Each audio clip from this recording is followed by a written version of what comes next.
गौरी गोपाल आश्रम में जो वृद्ध माताएं रहती हैं, इन माताओं में आज एक और मां सम्मिलित होने के लिए आई हैं। मां को छोड़ने के लिए मां का बेटा ही आया है।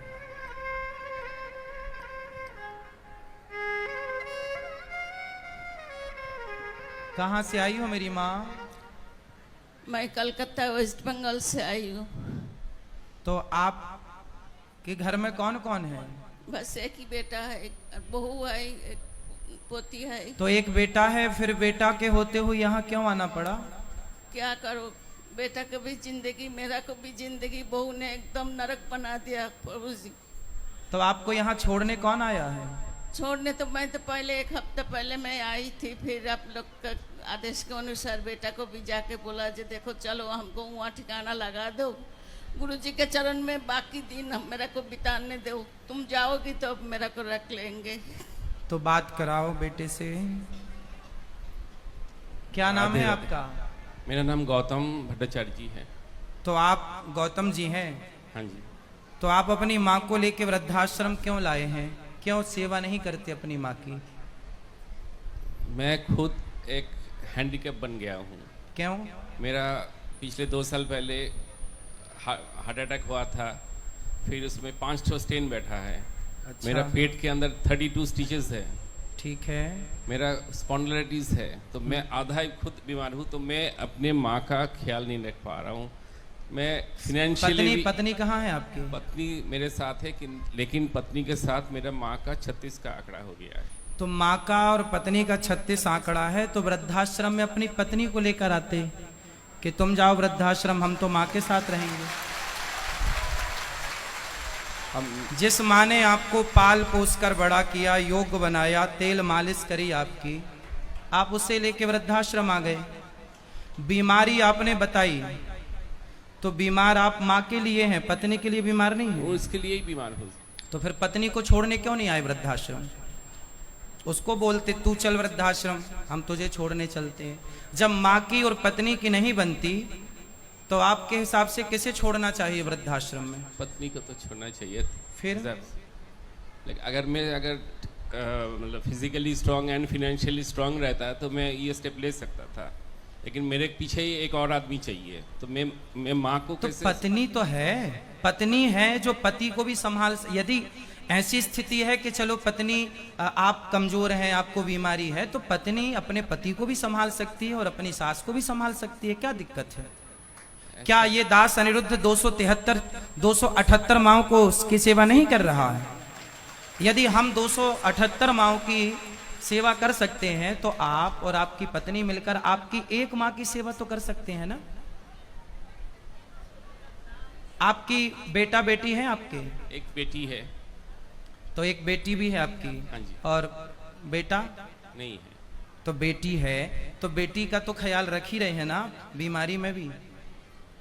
वो तो रखे हैं। तो फिर माँ का ख्याल रखने में क्या दिक्कत थी? कितनी जगह चाहिए माँ को घर में? आज अभी बोल रही थी कि बचपन में मैं तुमको हॉस्टल छोड़ने जाता था, आज उल्टा हो गया, आज बुढ़ापा में तुम मेरे को वृद्धाश्रम छोड़ने आ रहे हो। तो क्यों ऐसे दिन आए? आप जैसे बेटे यदि हिम्मत हार जाएंगे, देखो माँ, ये वही माँ तो है ना जिसने आपकी उंगली पकड़कर आपको चलना सिखाया, सब क्या पढ़ाया लिखाया, क्या नहीं करती माँ? क्या क्या नहीं करती, क्या क्या बताएं? कोई नहीं, किसी से छिपा नहीं है माँ का योगदान बच्चे के लिए। लेकिन आपका जब विवाह हुआ, शादी हुई, बच्चे हुए, तो आप माँ को लेकर, अरे आप पत्नी को समझा नहीं सकते प्यार से कि क्या जरूरत है? माँ का पत्नी से 36 का आंकड़ा है, तो पत्नी को समझाओ। 35 साल हो गया मेरा शादी हुआ है। 35 साल में एक ऐसा साल नहीं गया कि माँ के साथ मेरा अनबन नहीं करवाया, या घर से, मतलब लास्ट में तो फेडअप होके मैंने छोड़ दिया कि भाई जो करना है करो। मेरे को पुलिस का धमकी दिखाता है कि मैं मतलब आपकी पत्नी को आपकी माँ बिल्कुल पसंद नहीं है? बिल्कुल नहीं तो क्या प्रॉब्लम था? एक ही लड़का हूँ ना, कोई इसका देवर है, ननद है, कोई नहीं है, एक माँ ही मेरा है। अगर सास 2 बर्तन रहेगा तो आवाज होगा, सास कुछ बोल दिया तो। अब चलो देखो, यदि सारी पत्नियां ऐसी बोलने लग जाएं कि जी अपनी माँ को वृद्धाश्रम छोड़कर आओ, तब तो पूरे भारत की व्यवस्था ही बिगड़ जाएगी। बिल्कुल। सनातन संस्कृति की तो पूरी व्यवस्था ही बिल्कुल। बिगड़ जाएगी। ये तो बहुत ही मैं खुद इसको पाप मान रहा हूँ कि मैं अपने माँ को ऐसे जगह छोड़ के आ रहा हूँ ड्यू टू माई, मतलब मेरे वाइफ के वजह से मेरे को ऐसा करना पड़ा। तो आपकी वाइफ आई हैं? नहीं नहीं नहीं। तो उनको लाओ, कभी हम उनको भी समझाएंगे, कभी उनसे बात करेंगे। और मैं आप सबसे इनके माध्यम से बताऊं, हर स्त्री को मैं बताऊं, स्त्रियों को दुख देने वाली, स्त्रियों को सताने वाले पुरुष नहीं होते, स्त्रियों को दुख देने वाली स्त्रियां ही होती हैं। ये बात 99% सही है, 1% किसी केस में ऐसे नहीं मान सकते। वरना यदि स्त्री, इनकी बहू जो माँ आई हैं, इनकी बहू एक स्त्री है, और एक स्त्री, और ये माँ भी एक स्त्री है, एक स्त्री ही दूसरी स्त्री का दर्द समझ सकती है।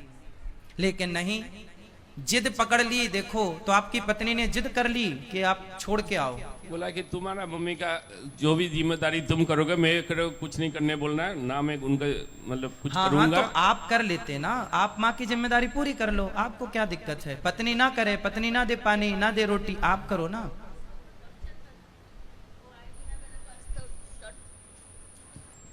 अगर वो आएगी मेरा को कुछ करेगी ना, तो उसको ऊपर टॉर्चर करेगी, खाना नहीं देगी। अच्छा, ये आपकी सेवा करेंगे तो पत्नी इनको टॉर्चर उसको करेगी? टॉर्चर करेगी और बोलता ज्यादा करेगी तो तुमको पुलिस में, क्लब में जाके बताऊंगी जो तुम्हारा माँ मिलके मेरा को टॉर्चर कर रहे हो, और पुलिस के जाके कंप्लेन करेंगे, जेल में माँ बेटा को जेल में भर देंगे। देख लो जरा, आजकल कानून भी ऐसे हैं कि स्त्रियों की सुनवाई ही होती है।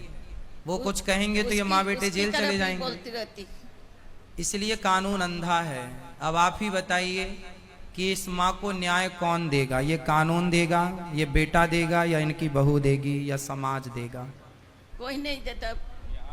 गुरु जी आपके चरण में मेरा तो स्थान। हम तो मैया आपकी सेवा करने को तैयार हैं, हमें कोई दिक्कत नहीं है। हम तो केवल अपने इस भाई को समझा रहे हैं कि तुम जो कर रहे हो, पत्नी को ही समझाओ। और मेरी हाथ जोड़ के प्रार्थना है हर स्त्री से, आप ऐसी सिचुएशन, ऐसी स्थितियां पैदा ना करें कि एक पुरुष अपनी मां को लेकर वृद्धाश्रम छोड़ने आ जाए। चलो, ये पुरुष ये मां को वृद्धाश्रम, बात कराओ भैया से, ये अपनी मां को छोड़ने वृद्धाश्रम आए हैं। अब आप बताओ कि ये आपने पुण्य किया या पाप किया? पाप किए हैं। पाप किया। बिल्कुल। अब बताओ कि यदि ये पुरुष पापी हुआ तो इसको पापी बनाया किसने? इनकी पत्नी ने। जबकि पत्नी पारक्षणे धातु से पत्नी बनती है। कहते हैं जो पत्नी अपने पति को पतन से बचाए, पाप से बचाए, उसका नाम पत्नी है। जिस पत्नी के कारण पाप करना पड़े, ऐसी पत्नी से भगवान बचाएं। ऐसी पत्नी से भगवान बचाएं। ऐसी पत्नियां होनी चाहिए जैसी आपकी हैं। चाहोगे? 7 जन्म का वादा किया है? बिल्कुल नहीं। हाँ, बिल्कुल नहीं। 7 जन्म का वादा नहीं किया? 7 जन्म का वादा किया था, लेकिन ऐसा पत्नी एक जन्म में ही मेरे को हड्डियों में, मतलब क्या बोलते हैं, दुब्बो हमारा बंगाली में बोलते हैं, ये जी। दुब्बा उगा दिया जी।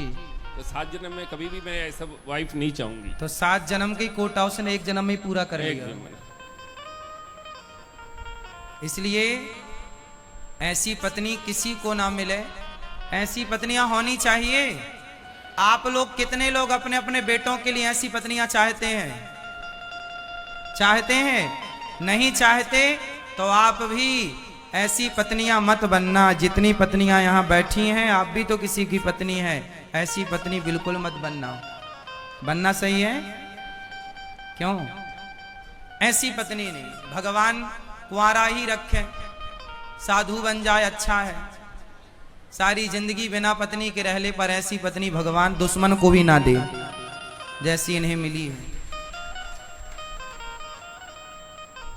चलो, तो आप चाहते हैं कि आपकी माँ को यहाँ रखा जाए? आपके चरणों में सर। हाँ हाँ, हम तो अपनी माँ की तरह सेवा करेंगे। यहाँ तो 278 माँ ऑलरेडी हैं। सुना देखा भी है। आपने दर्शन किया माँ का? हाँ जी। कैसी व्यवस्था है यहाँ माँ बहुत की? अच्छी है। अच्छी लगी? आप आते रहिएगा अपनी माँ से मिलने के लिए। जरूर, हाँ, क्योंकि मेरा तो माँ के साथ कोई दुश्मनी नहीं है। बीच में कोई था, माँ को मैं किसके पास रखता। तो पत्नी आपको भी परेशान करती हैं? बहुत, नहीं तो इस उम्र में मेरा 55 है। 2 साल पहले मेरा हार्ट अटैक हो गया है।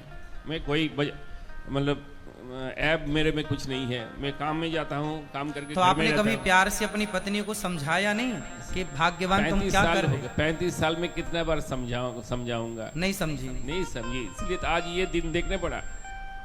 हम आपकी पीड़ा को समझ सकते हैं, आपके कष्ट को, आपके दर्द को समझ सकते हैं, लेकिन हर स्त्री से मैं प्रार्थना करता हूँ कि इतना मत सताइए, समाज में इतना पति को प्रताड़ित मत कीजिए, अपनी सास को प्रताड़ित मत कीजिए। और कुछ कानून बनने भी चाहिए जो कम से कम इन माओं के पक्ष में कोई तो कानून हो। सारे कानून बहुओं के पक्ष में है, कोई कानून माँ के पक्ष में भी तो हो। बूढ़ी माँ बाप के पक्ष में कुछ तो होना चाहिए। मुझे कानून का कोई ज्ञान नहीं है, परंतु आपसे सबसे मेरी प्रार्थना है, अपनी अपनी माँ का पूरा पूरा ख्याल रखिएगा। ठीक है मैया, आप यहीं रहिएगा। ये बेटा आपका, एक बेटा वो है, एक बेटा ये दास अनिरुद्ध है। गौरी गोपाल आश्रम में आपका स्वागत है। ये दास अनिरुद्ध आपका बेटा बनकर अब आपकी आगे की सारी सेवाएं ये दास अनिरुद्ध करेगा। माइक दो मैया को। आपको चरण में कोटि कोटि ना प्रणाम। मैया, आप तो हमारी माँ हो, आप तो हमें आशीर्वाद दो बस और आप सदा खुश रहो। हम आप कोशिश करेंगे कि आप यहाँ खुश रहें और बस हम प्रसन्न यहाँ रहें। खुश रहेंगे, कैसे भी हो हम यहाँ खुश रहेंगे। यही खुशी मिलेगा। मेरा संसार का मोह खत्म हो गया बहुत दिन से। बस अभी आप बाकी दिन आपके चरण में यह पड़े रहे, इसी में मेरा शांति है। बस आप खुश रहें। आप सबकी खुशी के लिए